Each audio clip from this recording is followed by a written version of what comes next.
Hey guys, welcome to Lockstock Canada. My name is Sandeep, and in today's video, I'm going to be talking about moving to Canada with your dog. Now, this can be a very stressful thing for somebody who's a pet parent and who's not very clear about the processes in India, especially because of the bureaucracy involved, because of the forms and documents that you may not know of, and also because there is not enough documentation online to help you with this process.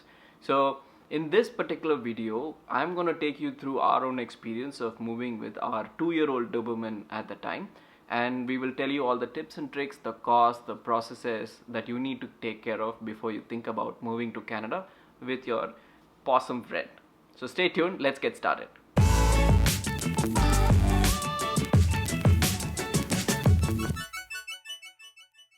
Moving to Canada with your dog can be a very stressful experience, but I've tried to simplify this in 3 simple methods. The first being the preparation aspect of you putting together the documentation as well as the supplies that you need for this travel. The second is going to be the travel itself and things that you need to take care of. And last but not the least, we'll discuss the post-travel things that you should consider when you have a dog in Canada. So let's begin.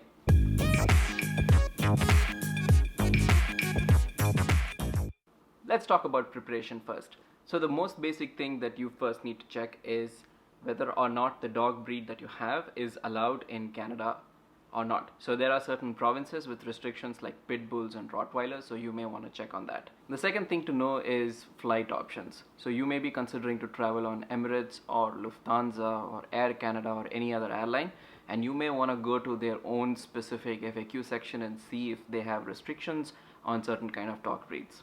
The next thing is, if you have all of this sorted out, you need to start worrying about training your dog to be more crate friendly. Because if they have never had the chance to spend time in a crate, this might be a good time to start training them.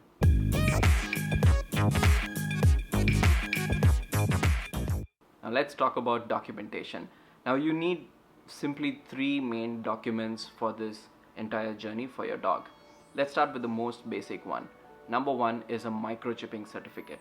Although Canada does not require your dog or a domestic dog to be microchipped, India does have restrictions on export of dogs. So you will have to get your dog microchipped from your veterinarian, and your veterinarian will have to give you a certificate of microchipping, which includes the 15-digit ISO number which will be read on the microchip whenever it is scanned.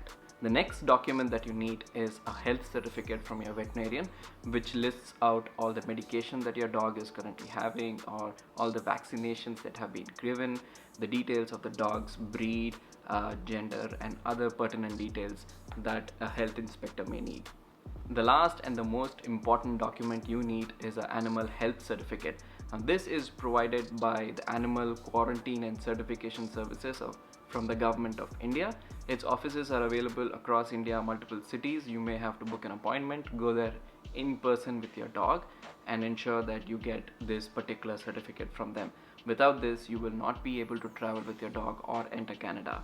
Now remember that this particular document is valid for a period of 10 days. So you may want to do this as close to the date of your travel as possible. So plan for it accordingly.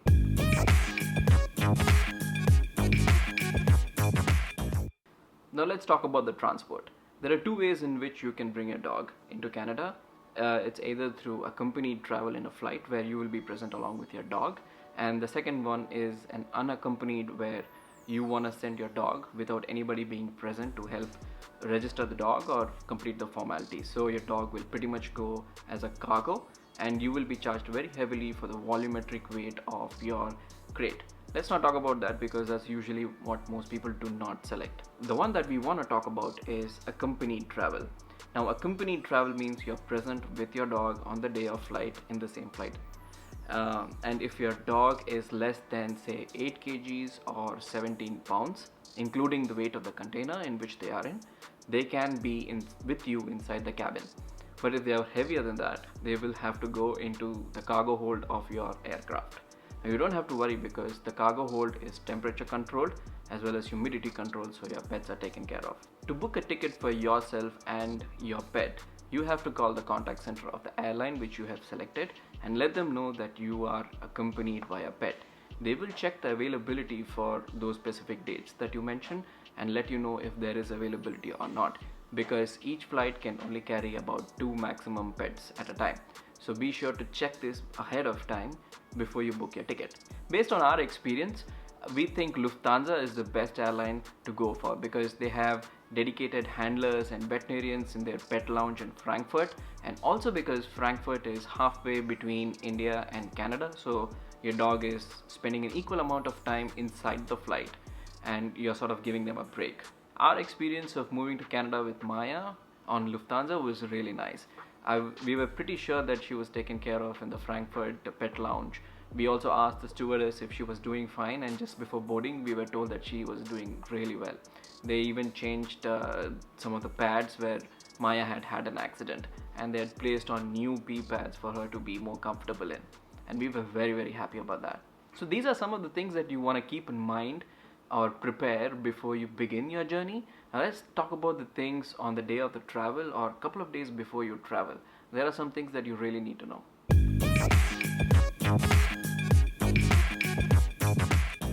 With all of your preparation set aside, this is the time now where you start looking for a crate. Now, this crate has very specific requirements listed out by IATA as well as on Lufthansa's website, or maybe any airline in which you are flying through. You will have to go through those requirements and ensure that your crate meets the specific dimensions for your dog, because there are certain measurements, as I am showing right now on the screen, where you will have to take for your dog and see if it matches the crate that you're interested in or not. Your crate should also come with other requirements like being waterproof and being able to handle on the slides, so that the handlers are not placing their hands inside the crate where there is a chance for them to be bitten by the dog.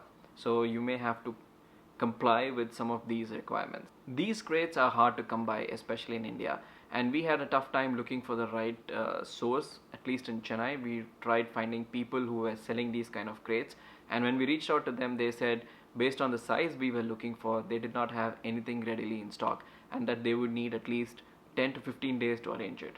So I would recommend setting aside few days to arrange your crate just before you travel. Once you get your crate, you need to prepare your crate in such a way that your dog can drink the water, eat its food without requiring someone to open the door for her.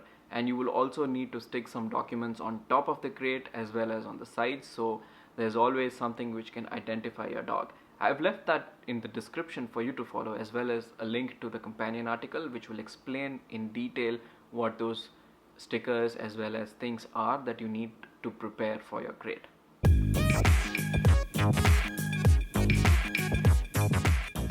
On the day of the travel, you will obviously need to reach your airport at least 3 hours prior to departure, and once you have completed your check-in, the airline authority will take you to a separate counter wherein they will assess the excess baggage that you have in terms of the crate in which your dog is traveling, and they will ask you to make a payment through cash. So be sure you're carrying that in hand.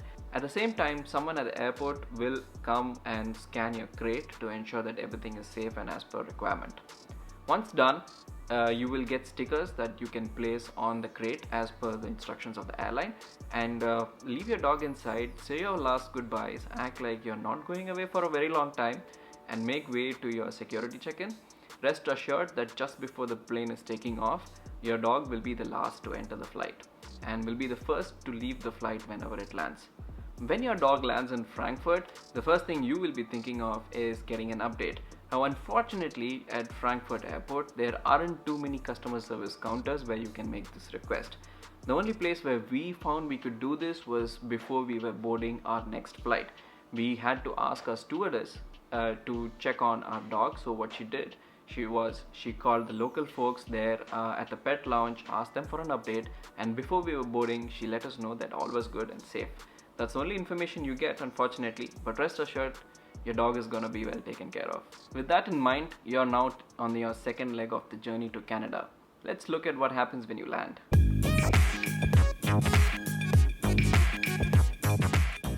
When you finally land in Canada, you may be required to complete your immigration formalities.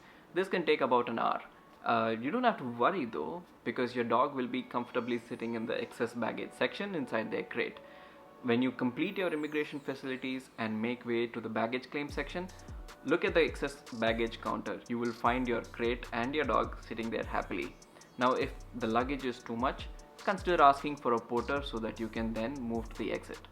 Before you exit, you have one last check to go through. The Canadian Border Services Agency will look at your pet as well as the documents that you have supplied and make sure that everything is in order. Once done, you will have to pay about $30 plus taxes, and then they will let you go. Now the good thing is, for domestic dogs in Canada, upon import you do not have to quarantine, which means as soon as you leave the building, you can take your dog out for a walk. As you exit the airport, you may want to call a taxi. Now some of these taxis at Canadian airports are pretty huge, so even if you're moving with a large size dog like Maya here with a really big crate, you don't have to worry about it because the crate will fit, and even if it doesn't, you can simply disassemble your crate, fold it in, and then put it in the taxi. They do not cost you a lot, and you do not have to worry about this before traveling. And that's it, folks. You're already in Canada with your dog. The process is straightforward. There's not much for you to worry about. You don't have to pay expensive rates to an agency to get this done for you. You can do this easily by yourself. And once you land in Canada, it's all going to be about acclimatizing your pet to the weather, to the animals, to the sights and sounds, and the usual drill. But if you have done this entire process keeping their well-being in mind, and if you have trained them regularly to be more happy with the crate and be more comfortable inside it, you will be having a very seamless travel experience. So if you have any more questions, I'll be happy to take them on in the comment section, or you can reach out to me on Quora or through our website. And if you need any more proof that we had a great experience, you can always check out Maya's Instagram post, as she's been going through different places, weather conditions in Canada, and trying to get acclimatized to how things work here. She even has a fantastic picture on the snow. If you have any more questions about life in Canada with your dog, or this whole process of moving from India to Canada with your dog, or even cats or any other pets, let me know. I'll be happy to answer your questions. Let us know what you think about this video in the comments.